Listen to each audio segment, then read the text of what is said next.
Welcome to the Filmistines, the Double Feature podcast. Join us as we unravel the interwoven experience of the continuous conversation of cinema. Take part in pairing movies with their cursed counterparts, movies that share DNA, or even pairing questionable duos by joining our Patreon at patreon.com/Filmistines. We offer tiers at the $1, $5, and $20 level, where the $5 tier will grant the ability to request films to further the discussion. So grab some popcorn, sit back, and get ready to join the 100-year conversation. This is the Filmistines, where movies are more than just entertainment. They're an experience. They're an experience. All around you.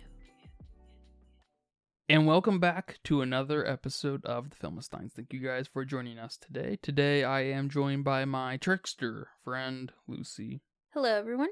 Remember, you can join us every Monday and Friday with brand new episodes of the Filmistines on all of our free feeds, and every other Wednesday on patreon.com/Filmistines for Patreon exclusive episodes. Like our recent Patreon exclusive episode where we discussed the original 1992 Aladdin and the live action remake from 2019 and all what went wrong between those two movies. Or right. Some other recent episodes include Memento, Insomnia, Prestige, Snowpiercer, and Willy Wonka and the Chocolate Factory. Remember to leave nice comments, thoughts, and ideas on our Patreon as well. Come subscribe for $1. Come request a movie. That'd be cool. Go rate us on Apple Podcasts. We appreciate all the support. Thank you guys very much. Are you stressed and filled with anxiety like I am? Maybe in a bit of pain from that car accident you had a few years ago? Well, the sponsor of today's episode, Hempville CBD, has us covered. They have the highest quality products created by chemists and doctors. Hempville carries everything from CBD to THC dispensary grade without those despicable dispensary prices. Order your Delta 8, 9 edibles and vapes along with the THCA flower and get free shipping when you spend $50 or more at hempvillecbd.com. Check out the link in the description for more details. But today we will be talking about Tim Burton's 2024 release, Beetlejuice. I thought we were done with Tim Burton films. I thought Dumbo was it. I was surprised to see Wednesday come out of him to some degree. I don't know how involved he was in all that, but that's Netflix money, right? Went from Disney money to Netflix money. All right, this man is a sellout. That's cool. He's making that money. He's got something we don't. That's true. He's got something we don't. But now we have a Beetlejuice sequel with a new addition to the lineage, Wednesday Addams. And I'm going to start off by saying something maybe very controversial. I had more fun watching this Beetlejuice sequel over the original. I'm always quite bored watching the original. And I think I could tell you why, too. I quite enjoy the underworld setting, and we spend a lot of time there. There's this breed between an airport and DMV kind of thing, waiting game of this in-between realm of life and death and waiting for the great beyond or hell or wherever you're going. It's really fun. I like the idea. I like that all of these characters down there are from all across time. Like there's this randomness to the ticket system. It's very cool. So I like that we spent a lot of time down there. I'm not crazy about our setup with Charles' death and bringing these family members together. Somewhat estranged family members. Definitely strange. We have this weird B-C-D plot where Beetlejuice's ex-wife is trying to suck something out of him. Not sure what's up with that. I guess Tim Burton just likes casting his current partner. Bring back Helena. You know what I'm saying? And I'm really not sure about just the overarching premise of where we start and end. It all feels kind of meaningless, which is okay. I was thoroughly entertained for the ride. So is that all that matters? For some, maybe. But I'm very curious how you feel about Tim Burton's new outing. What do you think of Beetlejuice? I had a very pleasant time watching this movie. And before I talk about the movie, I want to talk about our movie watching experience. We went to a new movie theater, a Malco with an MXT Atmos, whatever the fuck that means. I know there's IMAX. I have absolutely zero knowledge of screens. But I know it was a very large, big ass screen, and you felt very isolated from the crowd. They had this little wall blocking everybody in each, I guess, row of seats. And you could also order your movie food, your snacks and whatnot, through an app, and they'd bring it to you before the movie. Very important, you order it before the movie. And I mean, it was awesome. I felt like a hillbilly in a new city or something. It was absolutely amazing. I'm sure people out there have already been experiencing this, and I'm just now experiencing this, but it was pretty cool. We also went to see this with my brother and his wife, and that was also very nice. Something about watching movies with your friends, your homies, your family, people you love, feeds into your overall movie watching experience. Whether good or bad, I'm not sure, but it was very nice. But there was this lady sitting next to you who would not stop laughing. I mean, this lady laughed at every single little thing, and it was driving me a little crazy. I don't want to keep anyone from enjoying a movie or laughing at things that are funny, but man, this lady enjoyed the movie, let me tell you. Did you hear her? Oh yeah, I heard her. But I'll give her that the movie was funny. The movie was good. It was visually captivating. It had a great score. Gave a nod to all the throwbacks. The sets, the props, the practical effects were all creative, all very entertaining. And I had such a fun time with all the side characters. Whether you like it or not, Tim Burton definitely has a style, and it very much showed in this film. The film had a great cast, an awesome return of characters, with the introduction of some new characters, of course, like Jenna Ortega's character, Astrid. But did we have too many characters? Too many, in fact, that we didn't know quite what to do with them, because we wanted to show them all off. We do have an original plot from the first one, very different, and I'm here for it, because I'm with you, the first one bores me that I can't even get through the movie. But I definitely agree, we had too many plots? Not sure which one was the main one, but there was definitely some pacing issues. Everything felt so rushed. Maybe Tim didn't want to go longer than 2 hours, I'm not sure. Don't get me started on the end, because I don't know what the point of it was. But overall, I'm happy with this chaotic mess. I was here for it. I was here for the world. I was here for Beetlejuice. He was definitely the character that I wanted to see. And Bob definitely stole the show. And he deserved better. Yeah, I totally agree on the point of there being too many characters. There was an unnecessary amount of personality spread across these characters. I'm not sure if Jenna Ortega's character was even necessary. Her boy toy who tried to trick her, that whole narrative kind of sucked, not gonna lie. Catherine O'Hara's character, Dahlia, stole the show for the most part.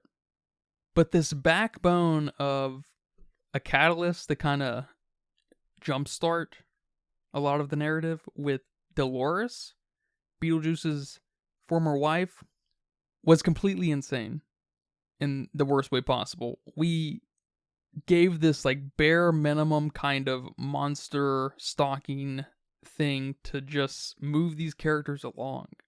It was completely meaningless. Had a funny setup with the story, Beetlejuice's story. It was cool seeing him from way back when. He was a grave robber. I don't remember that from the first one, if that's said, but that's hilarious. I don't think so. But it initiates a lot of the original premise from the original movie, and Beetlejuice trying to marry Lydia. And then we end on a really sweet note, but again, a senseless note of death shouldn't tear families apart, but should bring them together. And we shouldn't take each other for granted, because family is a lot of the makeup of life. Dolores stalking Beetlejuice, trying to suck his soul out, should have fed into something more than literally just that. And Dolores should have had more of an impact on the three deets outside of dealing with Rory. No, I definitely agree with you. There's too many plots going on. There's too many stories we're trying to follow, and thinking about it can get exhausting. Because we had Astrid with her whole demon boyfriend trying to kill her, or trying to replace his life, his loss of life with her life. We had Lydia struggling with her daughter, the death of her father, becoming, I guess, a wife in 2 days. And on top of that, she has this unresolved trauma, and she's seeing Beetlejuice everywhere. Like she's in love with him or something. Yeah, I don't know about that. It's kind of creepy. And you said that Delia's character stole the show, but I don't even know what she was trying to do half the time. She was off doing her own B-plot thing. Then we had Beetlejuice being himself, which is fine. That's what he is. But now we give him a story where his ex-wife is chasing him for some reason. And then we try to throw in Wolf Jackson, which is William Dafoe's character, which William Dafoe is a very powerful person to put on screen. And, I mean, he's just chasing Beetlejuice, chasing Lydia. I wasn't exactly sure. I know he was trying to get someone that's doing something illegal out. And it was a bit too much. And I know at the end it all converged and everybody met up. But it wasn't executed very well to where it caused for a meeting like that. Almost like we should have picked one and stuck with it. Either focus on Astrid and Jeremy's relationship, because this man got sent to hell so quickly and so anticlimactic that I didn't even know I had to care. Or focus on Lydia's, which this would have been my favorite. Focus on Lydia's trauma with what she went through with Beetlejuice, because that's some traumatic shit, and that would have been fucking awesome. Yeah, I mean, and having a kid who doesn't believe you. Yeah. Losing your husband, losing your partner. The story was there, and we just didn't deal with it at all. And it makes that moment where when Lydia and Astrid meet Astrid's dad in the afterlife, or whatever this place is called, the DMV of the afterlife, really awkward, because there's not a lot of emotional setup for this to hit in any way whatsoever. Yeah. And that's not at the fault of Jenna Ortega's character either, Astrid. She's concerned about her mom, and she's confused why, well, if you can talk to ghosts, why can't you see dad? That sounds like a great She wants to get away from this, yeah. Yeah. Her character is there. The movie just doesn't want to deal with these problems, though. It wants to deal with Beetlejuice. Really, solely. Yeah. Because that meeting with the dad felt so rushed. And again, I'd hate to keep using this word, but anticlimactic. I didn't get that reunion feeling that I thought I was supposed to get. Because the whole movie, they have been looking for him. Or, I guess, have been talking about why we can't find him. And boom, here he is. That just sounds like, honestly, a moment that should have made me cry. I mean, totally, especially because her wanting to meet her dad, see her dad one final time, is what brought her into this underworld space and risk this journey. That's true. Yeah, not really know what she's getting involved in. That's true. That's how the boy convinced her. But then we ping pong back and forth with this really great character, Beetlejuice, and his problems. But the movie seemed to think that Beetlejuice's problems were the focus of the movie, when clearly Beetlejuice isn't changing. He's not a protagonist, right? He's not a hero of sorts. I mean, he does kind of save them. He's literally maybe Lydia's hero. But he's trying to get in good with her. He wants to marry her. Yeah, he wants something out of it. He's not doing it from the kindness of his heart. But the movie was laid out in the first 5 minutes. This family coming together and having to deal with each other, even though they don't really click all that much. But it did kind of seem to be this tug of war between a real story and what people came to the theater for. And I believe the latter won. But he didn't lose anything by it either, giving people what they want. He just lost a little bit of that storytelling power that he could have had, which at this point, is anyone talking about that? I guess we'll see with those letterbox scores. Because to your point, we would have been satisfied with Beetlejuice. Beetlejuice's character does not need to change. He's a static character. We don't need him to have a redemption arc. We don't need him to become a good or bad guy. He is just the juice. The juice is loose. Similar to characters like Regina George in Mean Girls. She's just the queen bee. We don't need her to become good. We don't need her to change. She's iconic throughout the entire film.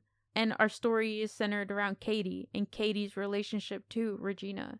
We should have had something here where the story is centered around whoever's relationship with Beetlejuice. Because I can kind of see Beetlejuice coming off as a hero, saving Astrid from beyond the afterlife, the Neverlife. I don't know what they called it. I don't agree with that, but I could see how it could come off as that.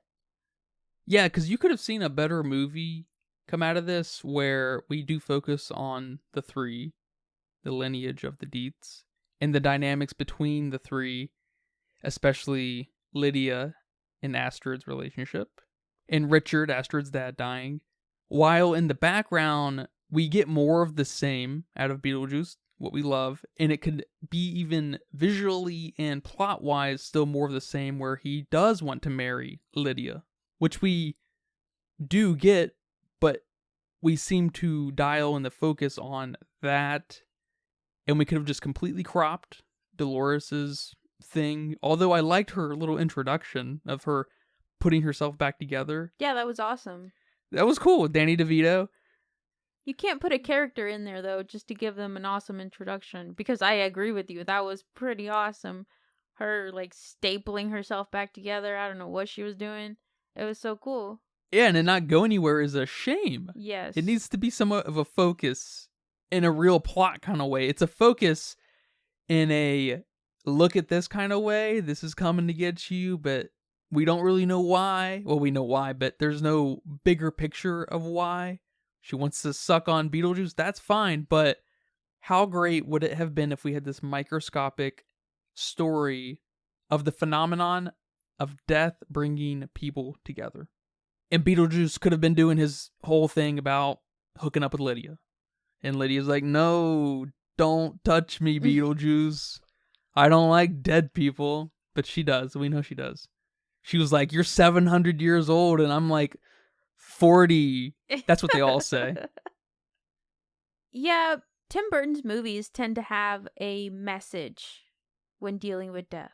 In the Frankenweenie movie, it's dealing with the loss of a pet. In Corpse Bride, it's freedom and having this almost wrongful death and finding acceptance. Sweeney Todd's just a revenge story, but still, lots of death. But we don't get that, oh, this is what he was trying to say. We just get that Tim Burton likes death. I kind of got the feeling like, oh, is this what Tim Burton's trying to say? That was kind of the vibe I was getting when they were at the table with the dad. Like, this doesn't make an awful lot of sense for this climactic family moment. Yeah, I don't know what he was trying to say. What did you think of Jeremy and that whole arc? Seducing Astrid, have the reveal that he's a murderer. I liked the reveal, the twist of no one's lived in that house in 20 years. And then you see his parents and they have a saw upside the head and he tricks her and everything. I like the idea, I think, on paper, but I'm not sure what it was about Jeremy and his performance, but I wanted those scenes to just be over. They were boring. He wasn't giving me anything. I'm not sure what Astrid found attractive about him, his personality, what he has to say. He was just an aloof. I guess that is attractive to some chicks, right? He reads Crime and Punishment. He's kind of a basic bitch Reddit boy, if you ask me. No one on Reddit is reading Crime and Punishment. But they're carrying it around at school. That's like the girls in that show, White Lotus, where they're carrying around these highbrow academic books to impress people. That's funny. I was fine with this character. I thought he was just gonna be like a boy toy kind of drag along character that we were just gonna give Jenna Ortega, and maybe he, was there to listen to her and kind of help her and the mom get back together, which he kind of was, but not really. I didn't mind the introduction, especially when we walked by the parents and we didn't see their faces, and you can totally tell something is off, but you don't know what. Like, oh, okay, this boy has issues with his parents too, so maybe they're gonna click in that way. And even the scene in his room, I was fine with. I liked that he had the handbook for the recently deceased, and you believe him, or at least I did, and I'm like, oh no, like he needs to come back, what happened? And then you find out and you're like, oh shit, no. But then that was it for me. All the other interactions they had, even in a place as awesome as the afterlife, went nowhere with me. That's when I was ready for them to be off the screen. Yeah, totally. And it sucks because he's the sole reason for the whole movie. Yes. He's the McMuffin. And he's totally as weak as it gets. Yeah. He should have had this devilish charm, drawing Astrid in. Like Beetlejuice has, but a little bit more, suave and not as psychotic. No one is drawn to Beetlejuice. Lydia is. Are you joking me? Beetlejuice. I would never say Beetlejuice has a devilish charm. But yeah, some like bad boy nature. Yeah, I could see that. What did you think of that claymation bit with the dad getting eaten by the sharks? Yeah, I like that section a lot, actually. Same thing with the sandworm, sand snake section. He's kind of stop motion-y. It all feeds into this really nice beauty of the underworld. And there's a level of playfulness in that I really, really enjoy, because we see that again in that story time kind of depiction of, something to happen with Beetlejuice talking about Dolores. In that little flashback, it feels like it's a movie made from like the 1930s or something. And he's speaking in Spanish, or I don't know what it was. Oh, yeah. That was fucking awesome. That was awesome. There's a lot of personality in that. Yes. I mean, it's awesome. I just wish it amounted to more than just mostly ending where we started, with the exception of Delia dying, I guess. Yeah. But that still is kind of ending where we started, where we had one of the grandparents dying. Now we have the other one dying. So it's like it's a bookending thing, I get, but no one clearly takes anything away from any of this. But as far as the stylistic animation, personality, I think my favorite like set dressing kind of personality thing going on here was the Soul Train. I like that a lot. You know what? I'm seeing that a lot. People love this Soul Train. I think we stuck around on it too much. We were there like 3 or 4 times, and we were there 3 or 4 times. If it was just a quick thing, I would have been like, that's fucking cool. And I liked it, but I feel you if we stuck around too long. I'm going to be completely honest with you. I didn't get it. That's fine, yeah. At first, this is an honest show. I've said worse things. I was like, why are people dancing? And then it said Soul Train. I was like, I don't get this. I was so confused. And then it clicked, maybe like the second time we watched it. And I was like, oh, Soul Train. Oh my God, that's so lame. And maybe that's why I didn't like it, because I didn't get it at first. And then maybe, it just went down a rabbit hole with me there. But I wasn't sold by it. It was okay. I could have done without the Soul Train. But that might just be me. I loved that switch in claymation. Again, to what I said in the intro, he's got this style, and he definitely embraced it in this movie and elaborated on it with things like the claymation, with the sandworm, with the Bobs and the Freds and the, I don't know their names. Especially all the characters in the lobby waiting area. Those were freaking awesome. They were hilarious. I wish I could have paused at the movie theater so I could take a look. We had this lady. she died and she still had a cat gnawing on her. Hilarious. This guy with a shit ton of hot dogs in his mouth. He obviously died from a hot dog eating contest. Hilarious. I mean, there was definitely some love to these characters as much as the main characters to the side characters. There was even that bitch that kept giving William Dafoe's character coffees just so he can throw them. Hilarious. You didn't expect her to pop out of nowhere and hand him some coffee. And it was so small. We didn't focus on it. So, I mean, it was fabulous. I loved the style here. As far as Beetlejuice and his look, I thought we were going to make him look a little different, but he pretty much looks like he does in the 88 film.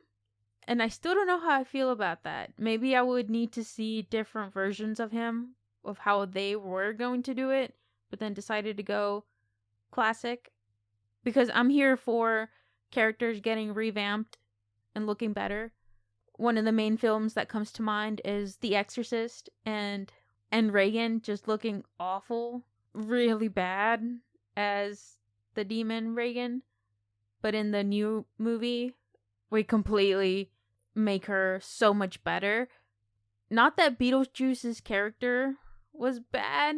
He looked pretty cool in the 88 film. But I don't know. I would have maybe liked to see something different and then tell you, oh no, great choice. One of my favorites was also the baby. That was freaking hilarious. I didn't know that baby was about to pop out of there. And he looked just like Beetlejuice. I don't know how they got that to happen. And it gave me like Chucky vibes.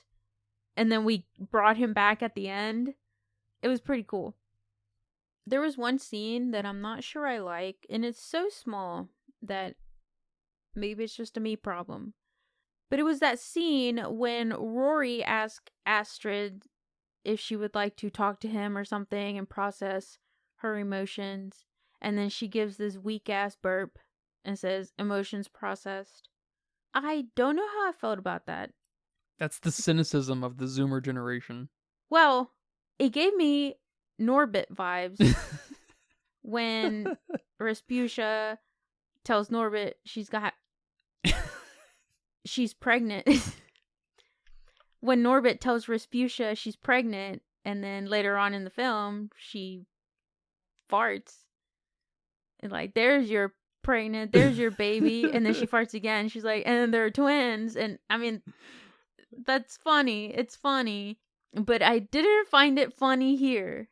Not sure why. Not sure if that burp needed to be a little bit more like in your face, or I don't know. Something needed to change about that to give me that Norbit humor I was looking for. Yeah, that's an interesting pull, Norbit. I don't know if anyone's thinking about Norbit when they watch other movies. Look, it's just another scenario where somebody has this bodily function and says, there's your whatever, there's your baby, there's your emotions processed.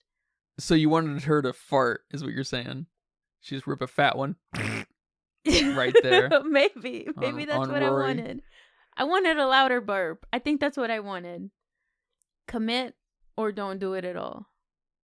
But I will tell you, my favorite scene in the whole entire movie was when Bob was made boss and Beetlejuice is like, don't let nobody get away, I'll be back. And then they all look at each other and then they start escaping and Bob's like shaking his hands like, oh no, don't go. Man, that was hilarious. That was so funny. And then they escape, they go out into the real world, and I wish we could have gotten more of that mayhem they were about to cause out there in the live land. That actually may be the best example in this movie of how out of control and meaningless everything is. I like that scene a lot too. It's funny. The shrunken head dudes are... They're something else. They're a great visual. Yes. Especially Bob being this leader of them. Sort of. I mean, not really. He's just the favorite. He gets anointed, yeah. But they don't listen to Bob, obviously.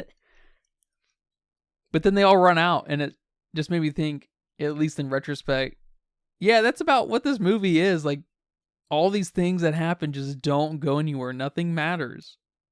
Because you could see them. You can see them out in the real world, scaring people. doing some shit, not understanding how the world works. Up there anyway. But we didn't go anywhere with that. Then we kill my man off. We suck his soul. What the fuck? At least we give him a in memory of scene at the end. And that no doubt brings up the very end where we have Lydia waking up as if this was all a dream. There is definitely a time and place for waking up in a film being all of a dream. And of course, sure, there's maybe this sort of implication of her connecting with Astrid and going to a castle and Astrid be getting pregnant and giving birth to Beetlejuice. That was the dream part. But then she has this double wake up. Definitely kind of putting this complexity on whether or not the whole film was a dream. I didn't even think about it like that. Which is a funny thing because that would actually help justify the entirety of the film because everything is so meaningless and doesn't go anywhere. And there's a lot of these loose ends that converge in just completely insane ways. Okay, but is that not sort of like a cop-out? I mean, yeah and no. There's like a funny kind of intent there that I'm sort of here for, but it's sort of like trying to assign some kind of scientific lens over the nature of dreams. Because dreams can only be interpreted by the person dreaming and trying to dissect what the meaning is. You obviously don't have a dream book. Otherwise, it's really just a subconscious dump, especially when you kind of project it to someone else. And we just saw Lydia's dream. We don't know Lydia. We can't ask her questions. It does seem to just end up being a subconscious dump. It maybe even guarantees the fact that she is, in fact, in love with Beetlejuice. Because she's dreaming about him? Because that's the only thing we know about her, that she's actually into him. We don't know that. That's you, sir. That's you. Although, in that first time she wakes up, he's in the bed with her, right? Yes. It's like those scenes in TV when you wake up from a hangover and then that person like wakes up out of bed and then you turn, you pan, and then there's like a naked guy next to you. You're like, oh shit. That's kind of what you're telling me now. That's now what I'm visualizing with you keep saying these remarks. And there's little Beetlejuice babies going about. She's dreaming about making babies. No. I'm telling you, Lydia at least wants to get down and dirty with the juice man. The juice is loose? Some juices are about to be loose. That's the second time. All right, man. Well, thank you for watching Beetlejuice with me and talking about it here today. It was funner talking about it than watching the movie, I think. No, watching the movie was definitely fun. I had a decent time. I had a great time. Not all my stories need to be cohesive. It's fair. It's a fair point. Especially when they're so fun. That's fine. It's fine. Now when you have boring and you give me no cohesive, we ain't about to do that. Do you have a budget guess for me? My budget guess is 85 mil. Looks like an expensive movie, although it's not as long. That I might want to bring that down. But I don't think Tim Burton is a budget man. No, this man is used to Disney money, now Netflix money. He's got deep pockets full of other people's money. It says here that his budget was $100 million. Ooh! And it's going on to make good money. Good. It's sitting around $153 million after its first weekend upon recording this. Oh, that's awesome. So it'll be all right. Might float around that 300 plus mark. We might go see it again. Maybe. And I thought 85 was too much, but I should have given him more. Over on Letterboxd with 185,000 people, they've weighed in so far at a 3.4. Hey, it's pretty good. Respectable score, no doubt. I'm giving it a 3. Was thinking 3.5. Still haven't figured out how upset I am about the chaos. But now with your dream theory that I didn't even think about, it might make me like this movie a lot more. Yeah, in a funny way, the dream thing, I think, helps sell some of the nonsense. Yes. And then there's this weird focus, like focal point on Beetlejuice. It makes it strange in a good way. Okay, Lydia's not dreaming about Astrid in any kind of parental way. She's dreaming about the Juice Man. And everything's so chaotic and rushed and exhausting, like dreams are. Mm-hmm. They don't flow. You don't know what's about to pop out of your head next. Your ex from 10 years ago. Your mom with a snake head. I don't know. I'm gonna have to sit on it for a few more days, but I'm bouncing somewhere between a 2.5. I think I'm leaning 2.5. I thought you had fun. Oh yeah, you can have fun with ones out of tens, my friend. I've never had a one. I've never had fun with a one. All right, man. Well, thank you again for talking about this movie here today, and thank you guys for listening to this episode of the Filmsteins. I hope you guys enjoyed that. Remember, we post every Monday and Friday with brand new episodes of the Filmsteins on all of our free feeds, and every other Wednesday on patreon.com/Filmsteins for Patreon exclusive episodes, like our recent Patreon exclusive episode where we talked about the 2 Aladdin films, the original, the live action. Turns out the live action's way better. Who knew? Our next free episode, our public episode, will be on the 1988 original Beetlejuice. Please look forward to that. I am not looking forward to that. Please look forward to that, I said. Oh, shit. Remember to leave nice comments, thoughts, and ideas on our Patreon as well. Come subscribe. Come request a movie. That'd be great. But until next time, take care. Bye-bye. Bye-bye. And that's a wrap for today's episode of The Filmsteins. Thanks for tuning in and joining us on our cinematic journey. We hope you enjoyed the discussion and gained some new insights and perspectives on the world of movies. Don't forget to subscribe to our podcast on your favorite platform, especially Patreon, at patreon.com/Filmsteins. And follow us on social media for more film-related content. We love hearing from our listeners, so if you have any feedback, suggestions, movie recommendations, or book recommendations, please feel free to reach out to us. Until next time, keep watching and keep loving the magic of movies. This is The Filmsteins, signing off.